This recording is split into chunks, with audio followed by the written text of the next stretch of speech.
Jair Bhadrakali మాత్రం నమో నమో. ఈ రాజకీయాలు చూస్తేనే అసహ్యం వేస్తున్నారు. ఎందుకంటే చంద్రబాబు అయినా జగన్ వచ్చినా కార్యకర్తలు కొంతమంది అసంతృప్తులు ఎట్లుంటారు అంటే మేము ఇంత కష్టపడాము మాకేమీ లేదు, మేము ఇంత కష్టపడాము మాకేమీ లేదు. ఇదే అంటే మనము రాష్ట్ర ప్రయోజనాల కోసం చేస్తున్నామా, మన నాయకుడిని మంచి నాయకుని ఎన్నుకునేదని చెడ్డ పేరు కూడా తెస్తున్నారు కొంతమంది.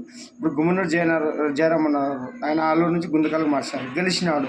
గెలిచిన తర్వాత జర్నలిస్ట్ని ఎట్లా మాట్లాడినట్టు ఆలోచించాను మనం. ఎందుకంటే సమాజంలో బతుకుతున్నాము, అన్ని రకాలుగా మనం మారుకుంటూ పోవాలి. సేవ చేసే వాళ్ళు ఇట్లా మాట్లాడకూడదు. ఒకవేళ తప్పు ఉంటే వాళ్ళు మాట్లాడినారనుకో నిరూపించని చెప్పి పరునష్ట దావా వేయాలి, కానీ బెదిరిస్తే ఇంకెవరు రాయకూడదని. ఇట్లాంటి ఇవన్నీ చూడు, రాజకీయాలు ఈ విధంగా ఉంటామనే మా నాయన వీరభద్రుడే దిగుతున్నాను నన్ను.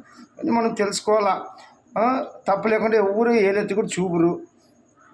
బెదిరించేది అందరూ మానాలన్న. వీరభద్రుడు వచ్చినాడు, నారా తీస్తాడు. నారా వీరభద్రుడు అంటే ఏమనుకున్నారు నాన్న? ఊచకోత కోస్తాడు మా నాయన వీరభద్రుడు. మన ఇప్పుడు ఎట్లా తయారైపోయినారంటే ఈ రాజకీయాల నుంచి కులాలు మతాలు రకరకాలుగా ఈ అన్ని వ్యవస్థలు నాశనం చేసేది రాజకీయమే.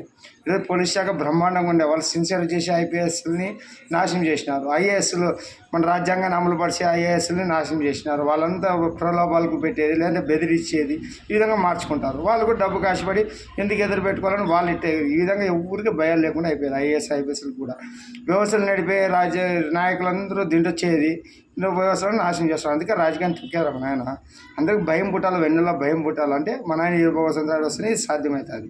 ఈరోజు అన్ని గాడి తప్పిన వ్యవస్థలన్నీ దారిలో పెట్టి దిశానిర్దేశంతో భారతదేశాన్ని అఖండ భారత్ చేసి ఇవన్నీ చేస్తాడు. ఇవన్నీ ముందుకు అర్థమవుతాయి. ఫస్ట్ కర్మ సిద్ధాంతం, మనిషి ఎట్లా బతకాలా, ఎట్లా ఉండాలా, సనాతన ధర్మాన్ని ఎట్లా కాపాడాలా, మన పద్ధతులు ఏమి, క్రమశిక్షణ ఏమి, స్త్రీ పురుషులు ఎలా ఉండాలా, గతి తప్పిన స్త్రీలని, గతి తప్పిన పురుషుల్ని, యువకుల్ని అందరినీ దారిలో పెట్టి ఎట్లా పాలిస్తాడో మీరు అన్నీ ముందుకు అర్థమవుతుంది. ఎందుకంటే మన అఖండ భారత్లో ఉండాం, కానీ మన సాంప్రదాయాన్ని పద్ధతులు మర్చి మన తల్లిదండ్రులు కూడా పిల్లలకి చెప్పుకోవాలా. వాళ్ళ పిల్లలకి వాళ్ళు కూడా అంత స్వేచ్ఛ అనుకుంటే ఎట్లా విచ్చిలుడి తయారయ్యారు. స్త్రీ పురుషులు, యువకులు ఈ విధంగా తయారై భారతదేశాన్ని అంత నాశనం చేస్తున్నారు సంప్రదాయాల్ని.